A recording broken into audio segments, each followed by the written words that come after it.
Hello, everyone. One second while I bring all of my stuff up. Good evening. I'm so glad that you're here with us. We are bringing you some fantastic stress relieving, sleep inducing information tonight. We are very lucky to have our guest here to guide us on this. So we have Aparna here tonight, and she is joining us from the East Coast, a different time zone. So we really appreciate her joining us. She has 20 years of experience connecting with thousands of families in schools, in children's hospitals, other nonprofit organizations. And she works with parents, babies, toddlers, families, extended family. I mean, she really has a wealth of information that she's bringing to us. She's really working to help people to empower themselves and build healthy relationships with one another and with themselves, honestly, right? Through effective communication, creating boundaries, self care, confidence building, and light-hearted mindfulness techniques. So, tonight we're going to be talking about what breath work is all about and the purpose of doing it. We're going to be talking about short practical techniques that you can use to help with mental focus, to help with stress, and to help with sleep, which we all know sleep is so important, but yet our kids aren't always getting enough.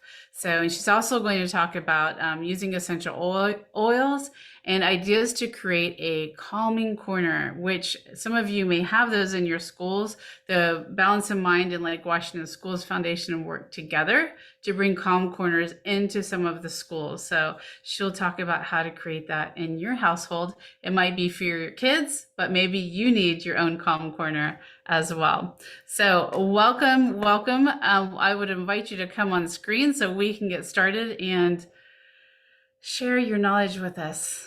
Welcome. Thank you for being here. Thank you for having me, Sherry. My name is Aparna. It's so nice to see all of you today. My name is Aparna. I'm the founder of Beauty in Parenting, and I've been waiting to be here and talk with you guys for the last 2 months, and it's been wonderful. I'm very grateful for Sherry for bringing me on and to support all of you. Thank you for all of you who are showing up live and also watching the replay.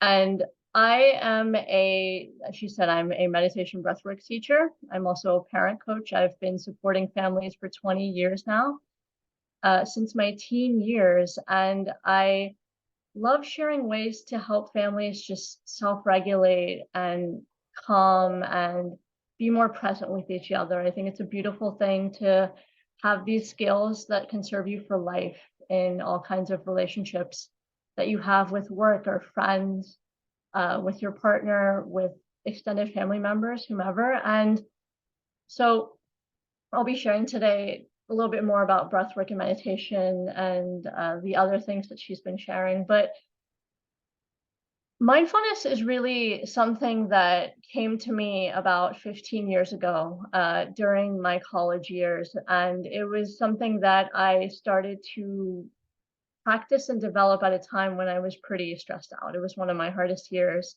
In college, I was dealing with a lot of classes that were really hard and dealing with a lot of family stress at that time and not able to focus. And it really helped me to be in community and learn from my teachers and my peers in yoga and meditation classes um, to have that stress reliever and to release that anger and that stress every week in any ways that I could. And I started practicing mindfulness really very consistently in the past, 5 or 10 years in building my practice. Because I was a child who grew up with a lot of anxiety and depression. So I was someone who was born very prematurely.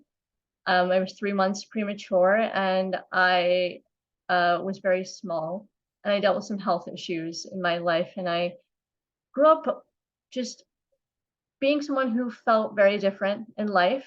I became someone who's quite anxious, and I dealt with a lot of family stress. And that caused me to just grow up having issues with relationships and friendships, taking on a lot of emotions and not knowing how to process them and voice my needs and to my family and my friends. I went through a lot of bullying and dealt with a lot with academics too. I had trouble academically, and I think I had a lot of focus issues as a child that went unrecognized. And later in life, I went through a period of time where I felt I didn't have much of a purpose. My jobs weren't working out quite well in the ways that they did. I studied psychology, I studied child development and neuroscience, and those were beautiful ways to understand human behavior. And I was very drawn to that.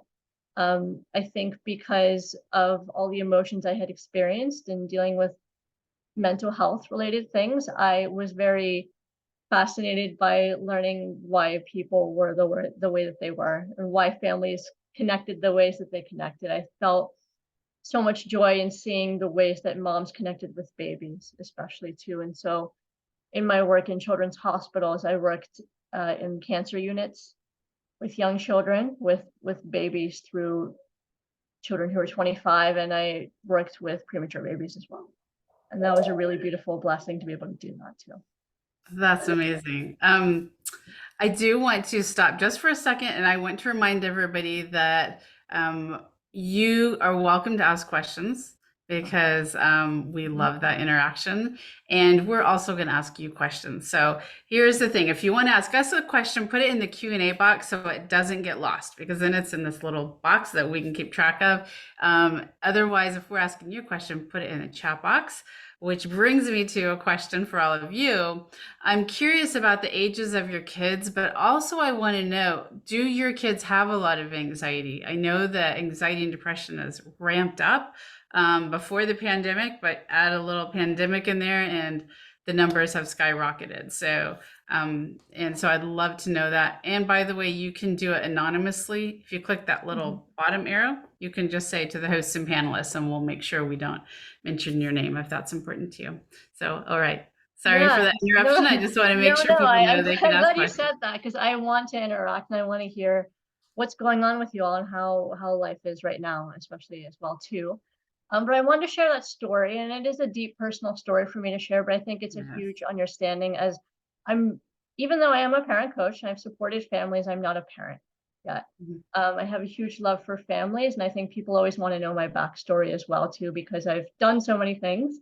Yes. It's always wonderful for me to be able to share that and really help you to understand that. And I think that self-regulation skills, learning meditation and breath work, learning just mindfulness in general and ways that I can be more mindful in my day, whether that's going for a walk or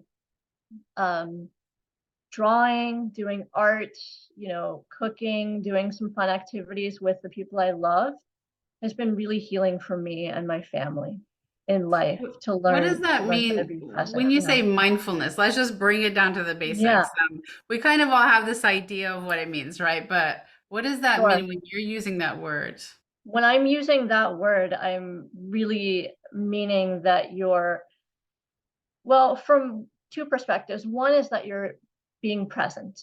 You're being connected with what you're doing. Your mind isn't, it does tend to go in different places, and we do tend to have this monkey mind where we want to jump around. That's the attention span that we have. But I think the other side of the coin is that you are, let's see, I have something in my mind right now too. You're being present, but you're also moving from your mind to down to your heart space. I think when we do that, when we focus on ways we can open our hearts more and just feel a little bit more connected, it opens up a lot of things.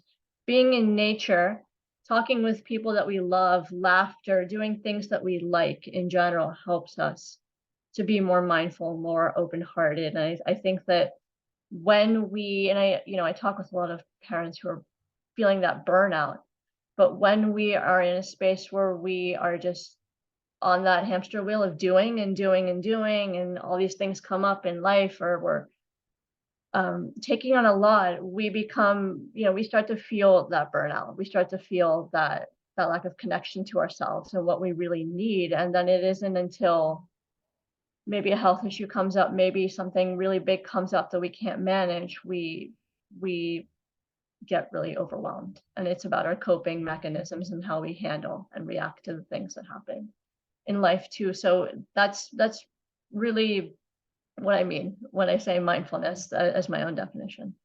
When you said that moving from the like the brain or the mind to the heart, I Yeah, actually felt that like that yeah, drop into my chest, and it's like, oh, I get to just feel what's going on yeah. instead of analyzing it and checking off check marks on my to-do list. Right. And I mean, I get the question a lot of am I doing this right? Am I, with the meditation practice, with any kind of mindfulness practice, am I doing this right?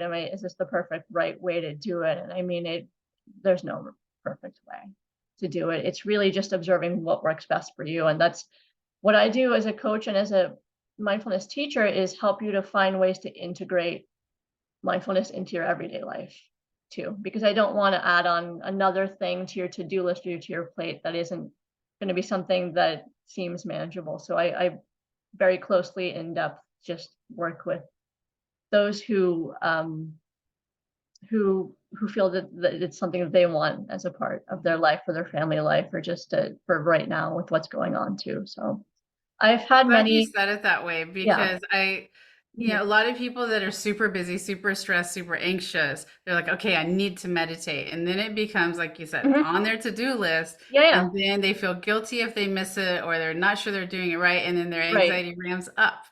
Right. I specialize in, and you'll see this, you guys will feel this a short series of practical things that are maybe like, 3 to 5 minutes or so, because that's what parents need. If I'm working with parents who have babies or young ones, they've got a limited amount of time. They don't, Mhm. if ever. And so I want to be able to do that with them. And certainly I have when I do, client sessions, I'm working for an hour generally with them. Sometimes it's a single session, sometimes it's up to 8 weeks. But I've had meditation clients for up to a year and a half because Mhm.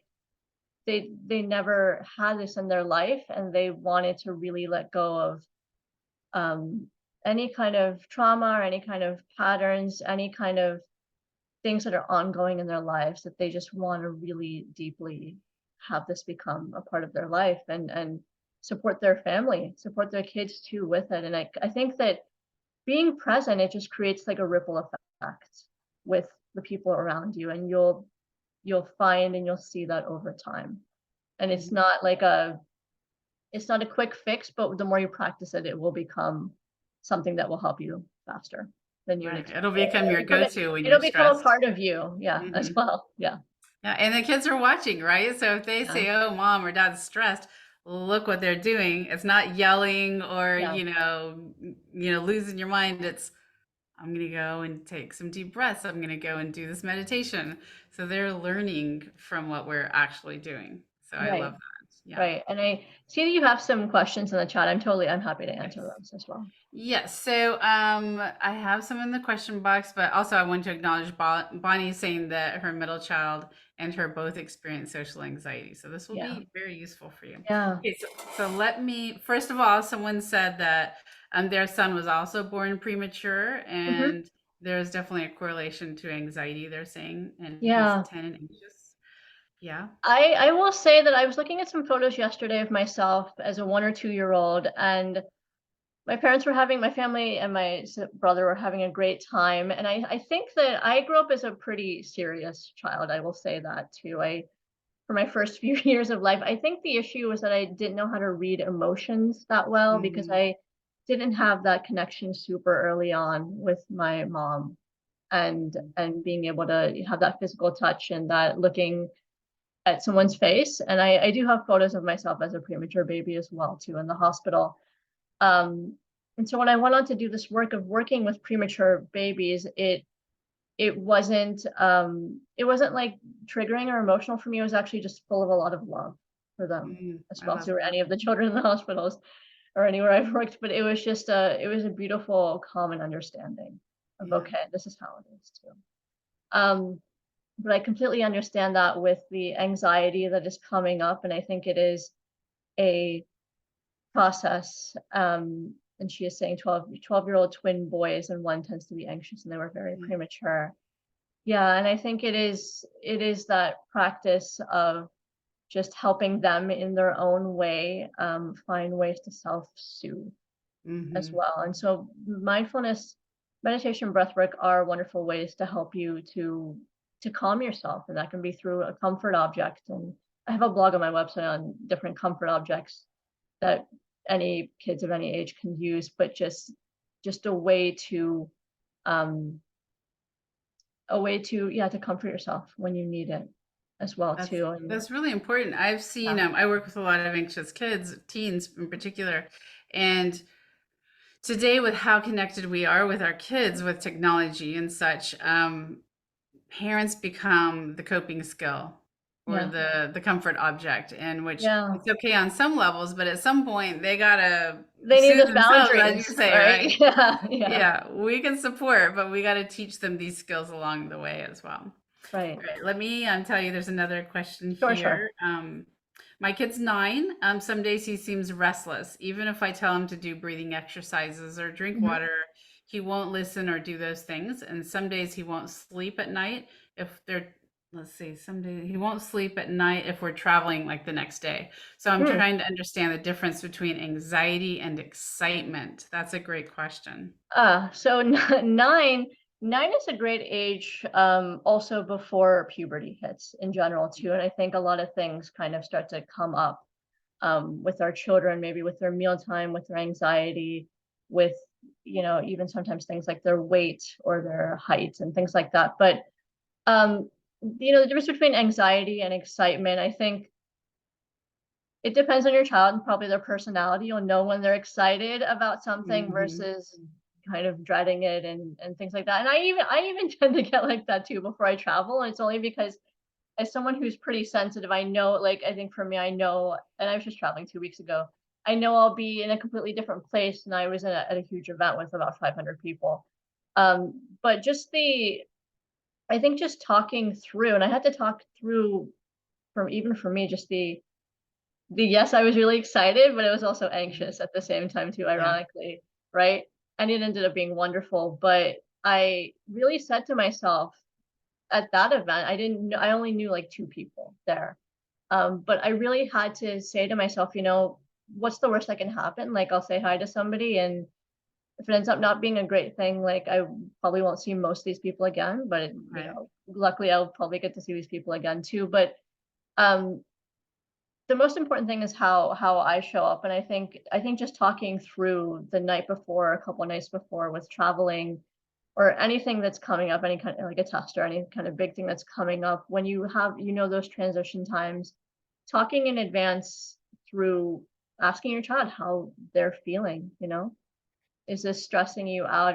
What are you excited about? Or, do you need, what do you need? Do you need a hug? Do you need something that's comforting right now? Do you need some calm time, some downtime? And that, this will vary the language you use depending on your child. But um just getting to know your child and just acknowledging their feelings, honestly, can be the best thing too. Some of the hardest things can be, I think, knowing how you feel, or even not knowing how you feel as a child and not feeling the fear of expressing that Mhm.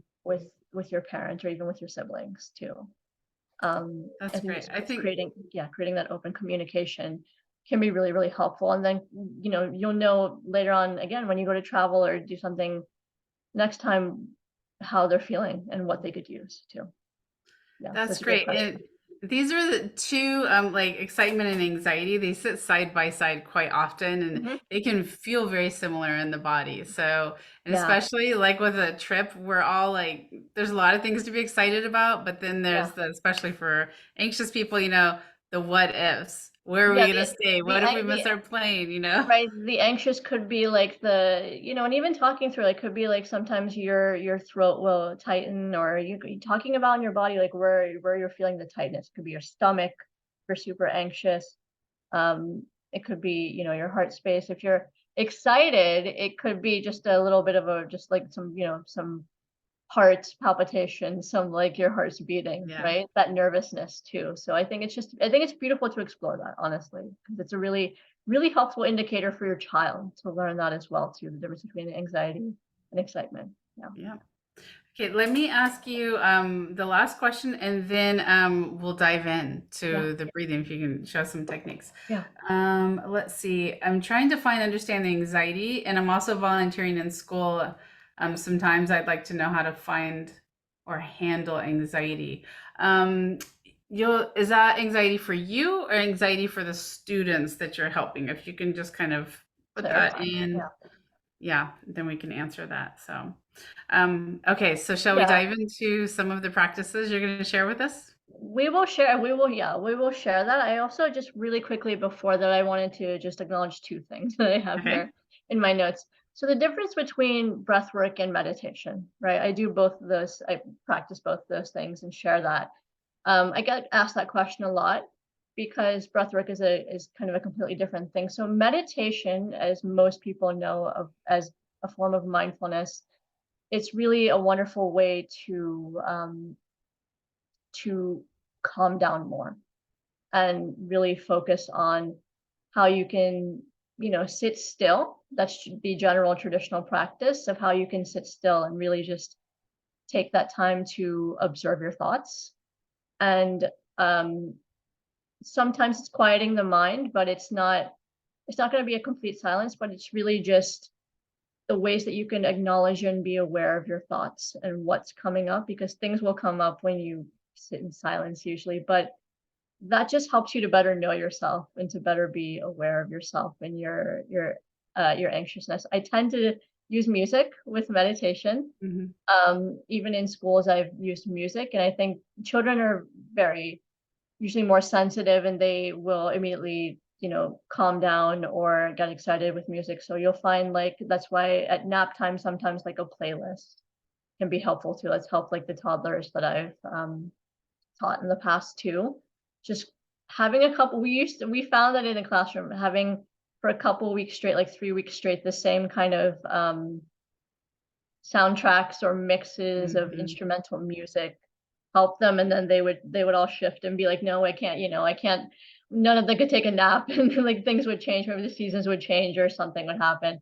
But then we found we had to shift to something new. So trying out this routine, and that's why, I focus heavily on routines, because I think that's just when you have a foundation of a routine in your family life, in your own personal life, that's just the backbone, and it becomes a foundation for you, so that when things feel off or you're sick or tired or things come up in life, you'll know what's going on, and you'll find ways of how to manage that too. And so I coach you through all that. But um, breathwork is a bit different. It's most traditional breathwork practitioners, they will sit with you for an hour session, as I do, but they will spend a lot of the time doing like a very continuous practice too. And so you'll really get to know um, your breathing and your body, and it's a lot of releasing trauma with those kinds of Hmm. clients. With me, as a coach, when I work with families, sometimes I do work with families who are going through trauma or grief or whatnot, but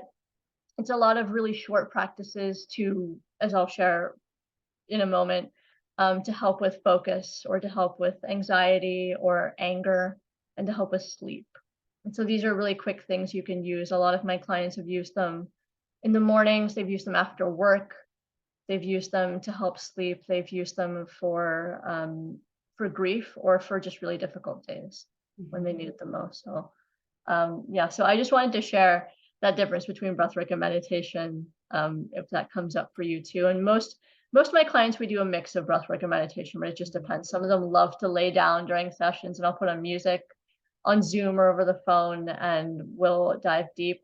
Some of them just really want some breathwork practices to help them as well. And so, in creating a calm corner, as we talked about very early on, that's just a beautiful way, depending, even for you as a parent, I think we all deserve a calm corner, whether that's like sitting on your patio or like having a part of your bedroom that's a calm space, or even some parents, they have their car as a calm Hmm. corner, and just that space of just needing that space that's completely like not in the house, but something that's just comfortable and familiar and like aesthetically pleasing in some way. Or you're not gonna have your Hmm. plants like inside the car. Like like we had a hammock that we have on our back patio, an enclosed space with plants, all of our plants around it too. And that was our calm corner. But now we have, it's really just a couch and blankets for us now. Mhm. It gets colder.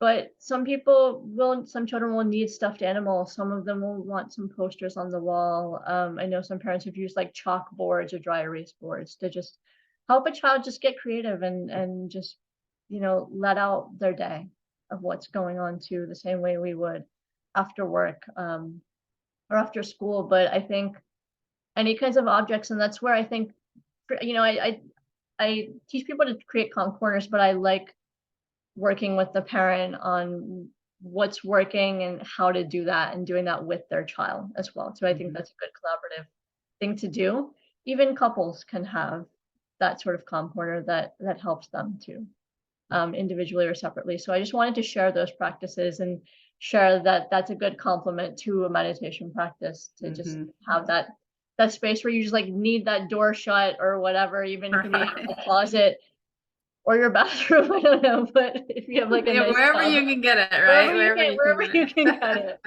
it. Even at your work desk, I had some clients who had like a little bottle of essential oils or like a little base with a reed diffuser, and you can put a drop of oil and just have it there so they instantly could just remember, like when I'm stressed out, if I need a moment and I just want to close my laptop or something, I can just take a deep breath and have that with me too. And that's great, like the calming corner to create it with your child so they can like really have a Yes. sense of empowerment. But also Yeah. like you're talking about the objects, right? Because Mhm. if they're going to school, obviously they're not going to be able to tell the teacher, I want to make myself a calm corner. Yeah. But they might have a calm object. So maybe it is they Yes. have like a stone or something or something soft that they pull out or Yeah. it's just in their pocket or I know students who have had things like dolls, they've had stuffed animals, they've had like a cute little trinket, they've had like, for some of them it may be like a little picture of their family. It depends Mhm. on what works best, whatever's not going to make them too emotional.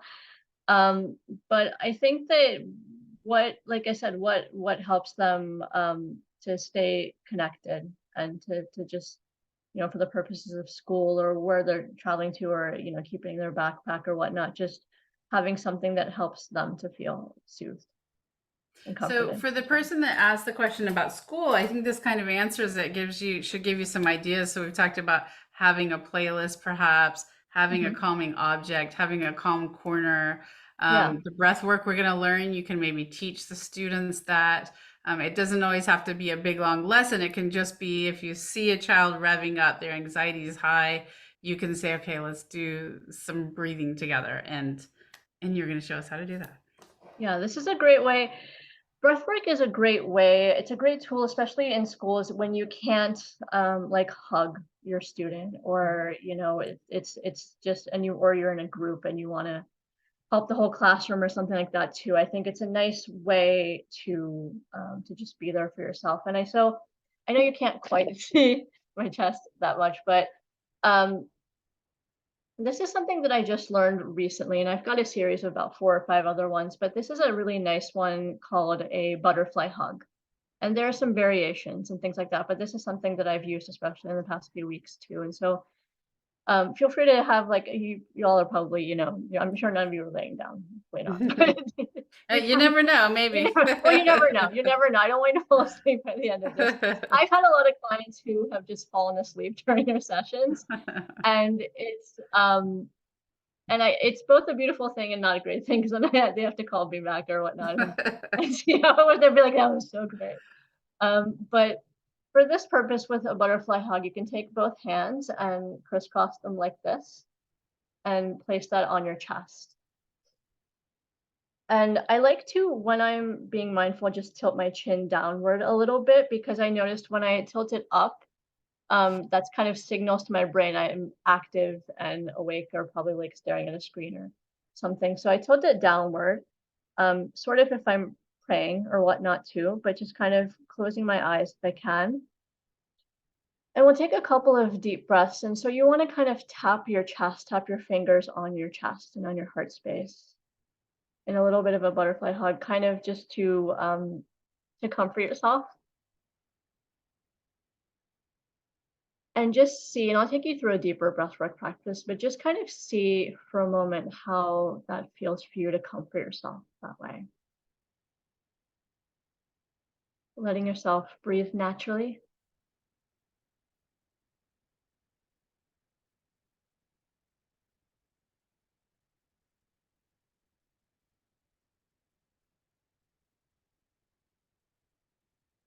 And just taking a nice inhale for 3 seconds down through the belly. 1, 2, expanding the belly. 3, and then exhaling 4 seconds. 4, through the mouth. 3, 2, and 1. And then opening your eyes whenever you're ready. And that I think is just a beautiful way to hug yourself and to give yourself that kind of hug. It's a nice thing, especially if someone's going through had a hard day or going through grief or anything like that, to just comfort yourself at that time too. And so when I'm using essential oils, which are just concentrates of plants, steam distilled into an oil form, I love using. There's different types of oils, like a tree oil, which is made from like wood. There are floral oils like roses and jasmines made from the petals. There's citrus oils, usually made from the rinds of fruits like lemon, orange, grapefruit, things like that. And um, there are herb oils made from different herbs like rosemary and thyme and things like that. I love using. They find that herb oils are actually really great for the heart space to help clear out any kinds of emotions that may come up for you.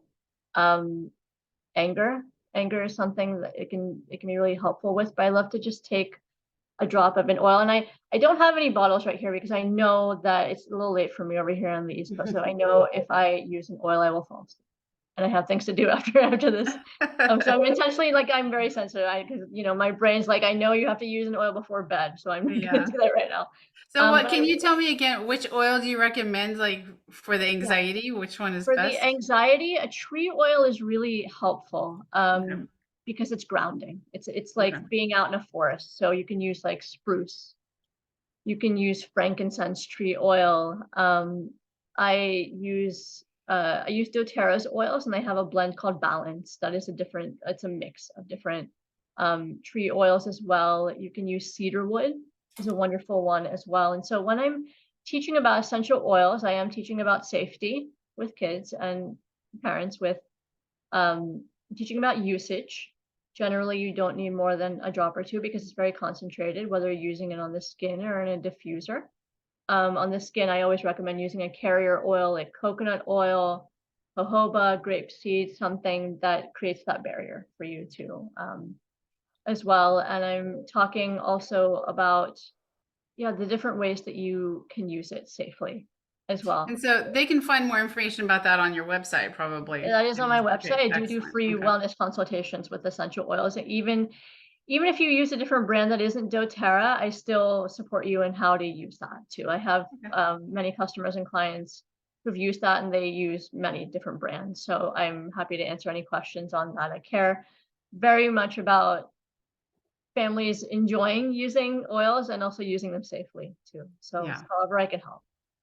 So Well, for I want to pause for anxiety, a yeah, second. Sorry, I yeah. don't mean to talk No, over you. you're fine. You're fine. I wanted to ask everybody who did the butterfly hug, first of all, to give us their reaction so we know, just do a little thumbs up or heart or something.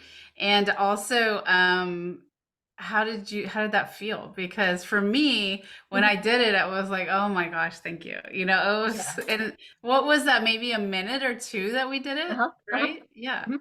I see the Yeah, thumbs up. you Awesome. feel a deep effect. So I know that a lot of people with me, because I as a practitioner deeply practice mindfulness, I'm generally quite calm. And so when someone is working with me or when I'm doing these concentrated practices, these short practices, people can instantly feel that impact Hmm. of doing it because it's like I'm giving you like the concentration of what I'm feeling. how Which I'm is a feeling as great well too. reminder, like that we Yeah. have to take care of ourselves as parents because our kids are feeling what we're feeling. So Yeah, if so they can we feel can do they this can feel first. the deep impact of um anger from you, or frustration or disappointment or any kind of emotion that comes up. I think that she's right. It is wonderful to, the more you practice something, the more it becomes a part of you, and the more, just like your child will practice something like not doing their homework, or feeling the emotions or anxiety of something, or not sleeping well, like it becomes a habit. It becomes some sort of a routine, um, for better or for worse, for however it becomes. But I think we have it within us. We do have the power to shift into something that works better too. And so I like I said, I'm not someone who, it's not going to be like a 100% instant, immediate change, but it is something where I help you to integrate it into your practice. And it just depends on, how quickly you do that depends on so many things that come up Mhm. in life as well too. But I hope that, um, I mean, I've seen huge results even after a session of working with Yeah, somebody for definitely. both coaching I've and your after mindfulness. So that like minute or two, I can yeah, feel so better already. Yeah. you can watch that back. Yeah. So we will get into the, and I'm just looking at my notes here. We will get into the one for, so Sherry, would you like to do one? So you will inhale through the nose, Mhm. right? Someone has a question. You will exhale through the mouth. Yeah.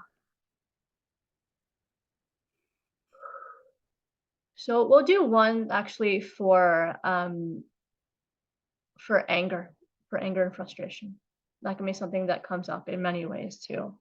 I know that this is a week where I felt some grief as well, and some sudden things that happened. And I felt the emotions of deep sadness, but also the emotions of anger, of the Mhm. frustration of why Yeah. things come up for us. And I think underneath anger is fear. That's an emotion that can come up for us too. And so with the world events and with things going on in life, there's the unknown. And so when we can, when we create this mindfulness practice, the self-care, we better know our emotions. We better know what we're feeling.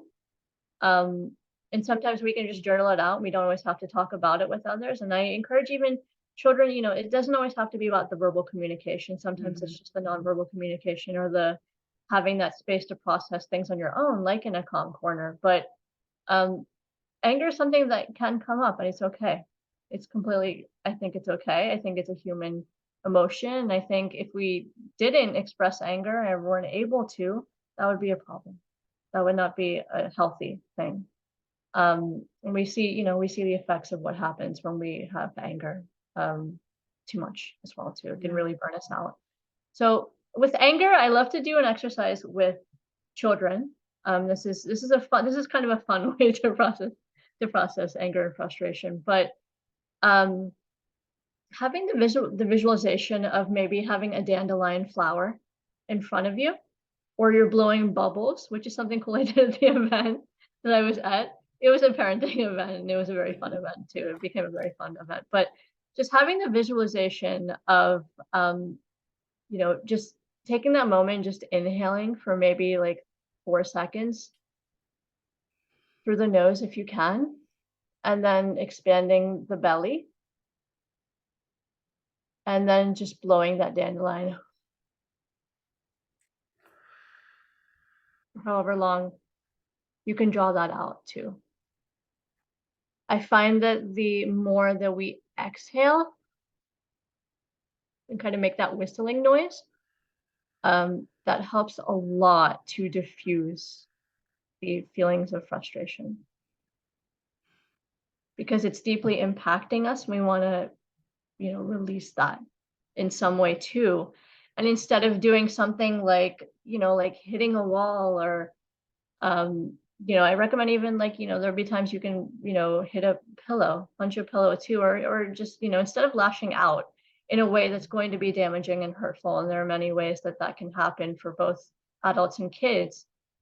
Finding that way to just calmly diffuse, even with couples I've worked with too, Mhm. or like coworkers or whatnot too, just finding those ways where you can practice that pause, that time to just to acknowledge how you're feeling. You'll feel it rising up, and then saying, okay, this is how it is, and letting that release. And that can be, and I do coach couples on co-regulation, and I talk about self-regulation, which is Hmm. what we've been talking about, that way to comfort, but co-regulation is how you can soothe with your partner, soothe with somebody else, soothe as a parent and a child together. Hmm. And that's a beautiful thing, especially at those times when you're really anxious or really angry, to be able to come together in whatever form. It doesn't have to be like making eye contact and seeing someone's face, but even sitting back to back and just acknowledging that, and just finding ways to release that together, I think is a practice that serves a lot of people. It takes practice. We're not taught to do these things. Right. Some families, there's not much hugging going on. There's not much validation or empathy. Um, or you're in a school system, and there, you can only do so much as well to a workplace. And so I think that, yeah, I mean, this is great. This is a great thing to do also, even before you like have your morning drive, your morning commute. Hmm. I think Well, it's I great. like this. I really Maybe after the appreciate. coffee, but before Yeah. the Dandelion and coffee. I yeah. really appreciate the visual piece of it because you always hear like take deep breaths and breathe I out. know, and people are like, And no, yeah, yeah. Yeah, and this gives, especially for kids, I like the bubble idea. If you are mhm, in a school setting and you can get away with bubbles, that's awesome. But even the visual of that dandelion made a difference for me because it yeah, it made it like I'm not just breathing. I'm having this beautiful visual. And for me, yeah, dandelions, I remember as a kid doing right, that and how joyous it was to right. How see the things fly the away. petals fly So away. Yeah. I really, really like And that. so And and so, if dandelions don't work, you can do other things. You can do, even like it's autumn season here. You could do like leaves blowing, or mhm. snowflakes, or gosh, I don't know, like, even if you have like a diffuser, like the droplets and things, or rain or things Yeah. like that too. Just something that's familiar, that And in meditation, when I'm doing that, I use visualization a lot Mhm. with my clients. That helps them to just honestly just feel really good, and feel that, like, that goodness, so that it's not just like laying there being like, okay, is my body relaxed now, but it's actually just like deeply feeling into that Right. Am I too. there? Yeah, yeah. I can see, like, if we do this with kids of asking them what they want that visual to Mhm. be, I could see, I can think of a few of my clients that would be like slime, even Yeah. like how much slime can I throw out there? Um, I did want to touch upon something you said that is extremely important. And it was this idea of hitting a wall or hitting a pillow, because for many years that was what people were like, oh, if you're so angry, just go hit a Mhm. pillow. Or And the like research blow is into a paper bag or something like that. Yeah. yeah, so that's better. The pillow thing, though, they're actually showing that what you're teaching them is aggression when they're angry. So, even though you're like, oh, but they're hitting a pillow, it's fine, but it's still that, motion that Right. I you're know. I connecting with know. I know. anger. I think it's like the maybe not the next best thing, but it's obviously better than hitting another Yes, person, or hitting a for wall sure. or something. But it's just like, sometimes you do need to, I know children and adults later on who've taken up like kickboxing, and like things that Hmm. like are like a safer sport of some sort, safer movement practice. But I think, I mean, that's where I think also just like working with the client, and like working with your family, and finding ways to, even as a toddler teacher, on days when children were wound up and overstimulated and had a lot going on, or there was a lot of biting and fighting happening. I don't want to. I had a very Gotta fun love time the as a toddler tot. years. I had a very fun time as a toddler teacher, so that's why I laughed, because it all ended up being like, we all got used to it. But um, it was a beautiful time in my eyes. But just like, they had push toys, and they had things that they could grasp onto. Really, Hmm. I think what it is, like, and notice, like, even notice as a parent, notice as yourself, like how quickly when you're mad, you just tend to just like Yeah. grasp and just get tense in your hands too. What tenses up for you? And noticing that with your child too. Like, what are they like when they get angry and frustrated? Or they're like overtired, or all sorts of things, or they're hungry. But um finding ways. Most days I'm recommending to parents to just spend that time outdoors and release that energy what they can. Mhm. Or things like, chores sometimes too, helping Yeah. out around the house, being productive, um, helping cleaning. Most times right now it's parents who are like, I have a million chores to do and I just like I don't know how to ask for help. And um for me it's right now helping parents find ways with their kids that they can make things more productive in the household and just like Mhm. get things done faster, cook Yeah. together, clean together, plan for things together, and just not have the burden fall on one person as Yeah. well too. Yeah, Well, that's and what a gift to make your child feel needed in the household, yeah, by yeah. doing chores with them. Right. I mean, so many parents are like, I don't want them to grow up feeling like they have to do these things and all these things. But I think there is a balance between what works and, Mhm. you don't want them to grow. I mean, you don't want them to grow up later on, not knowing how to do certain things when they really need to. I always caution parents and say, what happens if you get sick as a parent or if things happen and unfortunately, and like, you don't want to get to that place. And so I think Mhm. just that knowledge for that child of certain things can be useful. And just to Yeah, keep it's that a in mind. gift for sure, for sure. All right, do you have another technique you would like to share with us? Yeah, I can share a really great one for focus, for mental focus too. And we're making good time too. And I was telling Sherry at the beginning, I have only certain things because I came to Sherry when Sherry asked me to present and share with all of you. I had a lot of things that I wanted to share, so many things.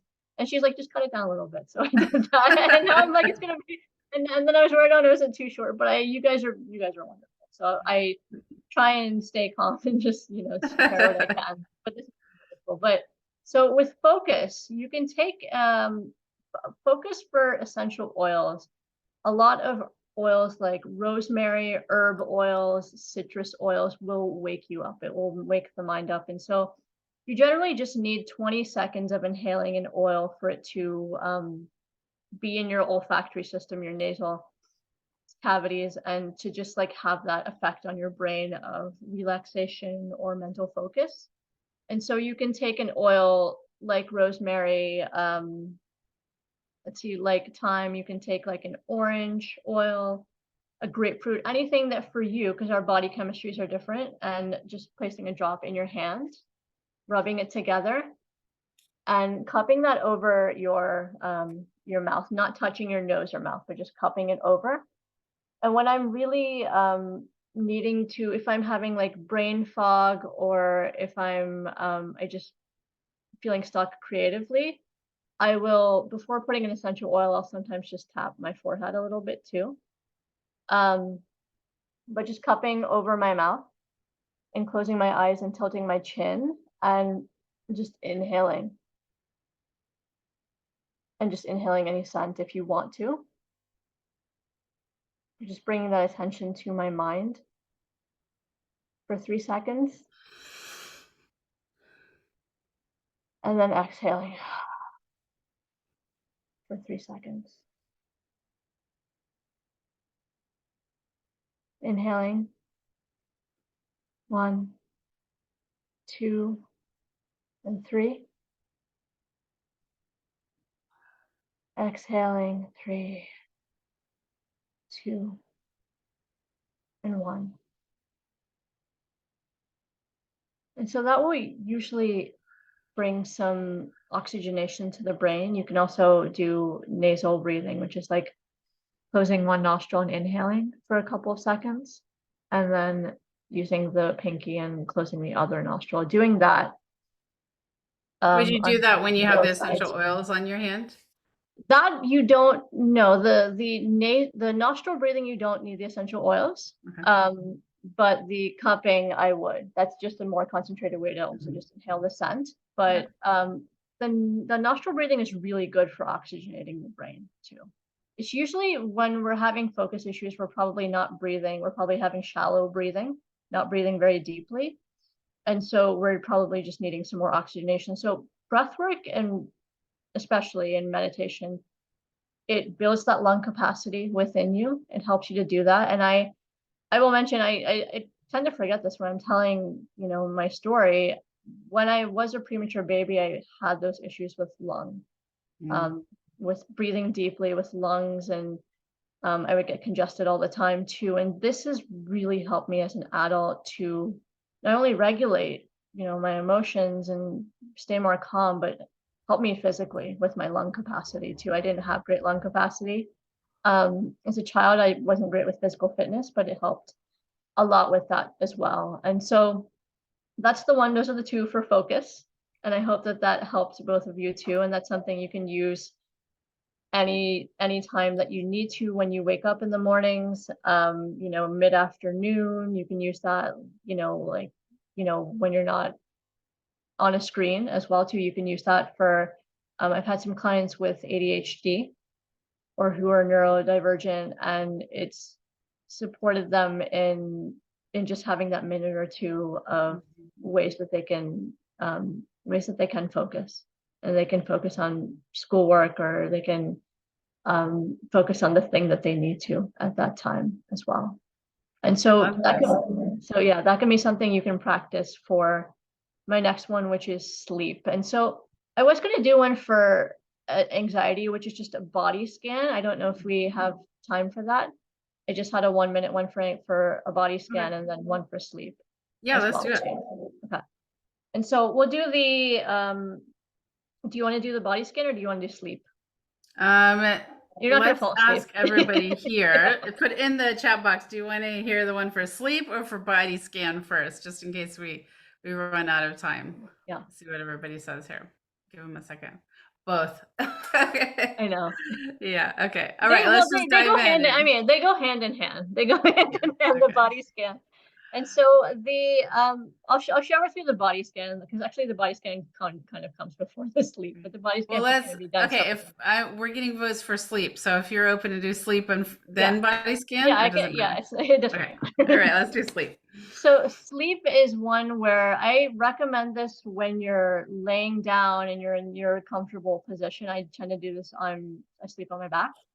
But this may be one that others have heard too, and it's your 4-7-8 practice. So you'll be, um, honestly, a good thing that I do when I'm going to sleep, a great thing is if I'm wanting a really deep sleep, I will put my arms face down, like more a grounded position. When I keep them up, and other mindfulness practitioners do this too, you're more in a space of being open to receiving.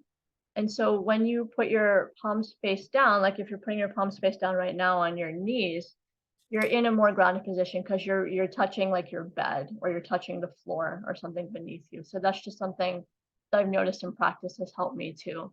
Um, so you'll be laying in bed, but you'll inhale for 4 seconds, as comfortable as you can get, fluffing your pillow, of course. And then you will hold for 7 seconds, up to 7 seconds. So 5, 6, 7, 8, 9, 10, 11, and then you'll exhale for 8 seconds. 8. And I count backwards, actually. It helps better to do that. 8, 7, 6, 5, 4, letting go. 3, 2, and 1. And you'll do that round of inhaling for 4 seconds, holding for 7, and exhaling for 8 seconds, longer than you've inhaled, for 3 rounds. And so this creates, it's not the easiest to do, but it does help to try this. It creates a good breathing pattern when you are sleeping as well too. So you're breathing well. But it's a deeper inhale and exhale because it helps you to sleep deeply. So I work with a lot of parents who wake up in the middle of the night, or kids who wake up in the middle of the night, and this is something when practiced, and sometimes they're diffusing an oil, or sometimes they have like read, had that whole bedtime routine. And I coach on this, the bedtime routines especially. But when you have that routine of dimming the lights or reading a book, or warm milk or whatever works for you before bed, combined with this, it helps you to have not only longer sleep but a deeper quality of sleep too, which just helps you. And you'll know for yourself what kind you have. I support a lot of parents actually who are like moms who are going through menopause or hormonal issues. A lot of people from 40s to 60s, and so a lot of things come up with sleep. And so sleep is a huge thing that people come to me for with their young ones, with whatever's going on in life. So that's just a big one we try and practice together. That's great. Okay, so let's get in the last one on anxiety and the body scan. I Yeah, love your these. body scan. Yes, your body scan. So you can rub your hands together. And I like to, I'll answer this. I like to just kind of trace down my temples if you want to. And you can obviously wash your hands before this if you want to, but just tracing down my temples, down my forehead, just softening, down my jawline especially. This is a big area where we hold tension. And cupping my hands here at my jaw for a second. Loosening the tongue. And then you can trace down your neck. And then place your arms in your lap. And then going down the body, relaxing the shoulders. Releasing the chest area. And you can breathe naturally for this. Relaxing the forearms. Each of the fingers. And you can obviously, go through each finger, but I'm doing a little faster right now. Releasing tension in your stomach area. Letting your hips sink into the floor below you. Letting your thighs relax.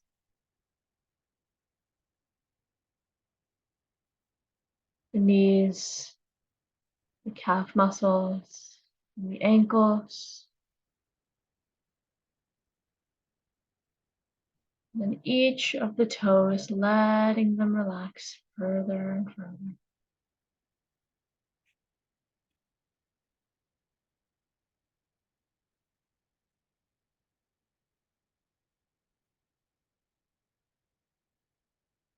Sitting with that for a few seconds.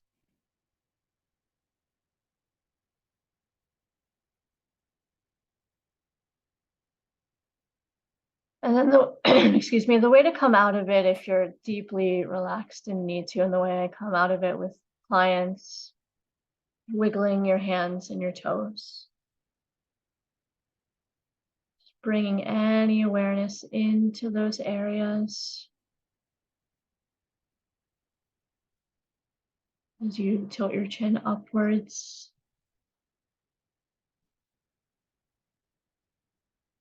And when you're ready, you can open your eyes. That was deeply relaxing. You probably want to fall asleep as well. This will help me relax too and go to sleep soon as well. But for many of you to get through your evenings as well. And just taking these moments for yourself. So that's a really great one when it's really great for sleep, but it's great for, if something's going on and you're feeling really anxious, you're having that anxiety. This is a great one to teach your child about the body parts, to teach your child about the ways that they can notice how they're holding tension or anxiety, where that is in the body for them, and the ways that they can help and release that too. So it's a blessing to be Well, I able to noticed just as you said, yeah. as you were like saying I'm like, oh yeah, I am tense there. And like Yeah. you mentioned loosening the tongue, I'm like, Yeah, my tongue is tense. I didn't Yeah, even yeah, realize yeah, it. So yeah. that's really great as you're kind of going through. And for those of you who are right there with your kids or with your students, Hmm. and they're stressed, you can take them through this. Hmm. And yeah. The Yeah. other thing I wanted to mention with the essential oils, I work Mm-hmm. with a lot of teens, and sometimes they're like, no, I'm not going to do that. There's no way Hmm. I'm going to try that. Hmm. You can put a little diffuser around somewhere when they're doing homework, maybe with the citrus in it, and Sure. sneak these Yeah. things I in. mean, you can definitely test out different oils. I recommend having like maybe a set of like the tree oils and the citrus and the florals, and because each, like I said, each human has a different body chemistry. They're Mm. drawn to different ones. And there are kids, or doTERRA has a set of kids oils which are completely different from kids blends, which are Oh, different from the interesting. adult blends too. And Mhm. I found some clients, even elderly ones, who are like, I love this kids blend. Like, this is great for Mhm. me. This works. This works That's really well awesome. for me right now. So you never know. And again, I have a free consultation if you want to learn more or have samples or anything um, as well. But those are mainly the main ones. And so I did have a really short meditation practice, but I really that honestly doing that body scan is basically a lot of doing that. I will visualize in meditation, nature scenes, beach Mm, scenes, yeah, different colors, and we will go through a lot of positive affirmations, a lot of things to help you. And I talk with the client about the specific situations that are going on and tailor it to that too, that's to great. have a mindfulness practice or the music to that too. I love that. Via Well, Zoom or phone. we're Yeah. out of time, sadly. Yeah. But one thing I would ask before anybody jumps off is to put in the chat box something that you learned today, or to say which of these you think you're going to try for yourself or for your kids. Also, we will be putting in contact information so you can Mhm. go to Aparna's like website and find more information because she's got a lot more information Yeah, to you share. can. I do free 30-minute consultations on Great. any of these offerings, parent coaching or mindfulness oils, any of this. So yeah, I'm glad that the breathing exercises worked really well, and that was my aim with helping you all today to learn these deeper self-regulation practices for all of you. I think these are things that will serve you in life in many, many ways. And so I hope it helps you and your family Well, as I well already too. feel So relaxed, so yeah. this is great. Yeah. So this is I a recording you appreciate can it. come back and watch anytime that you need it as Yes, we well will too. have this recording, so you can come Yeah. back, all Thank of you. you, to see, if you've forgotten, or maybe you bring your kids to watch as well to, Yeah. fast forward to the sleep and breathing exercises, and they can do that.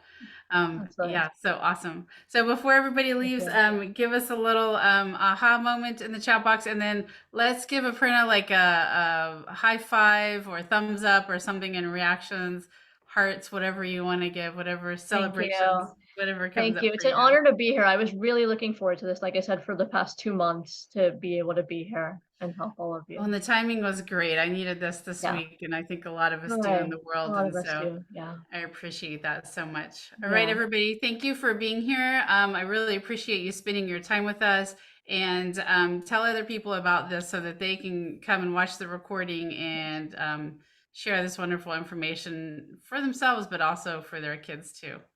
All right. Good Absolutely. night, everyone, and thank you again Thank for joining you. us.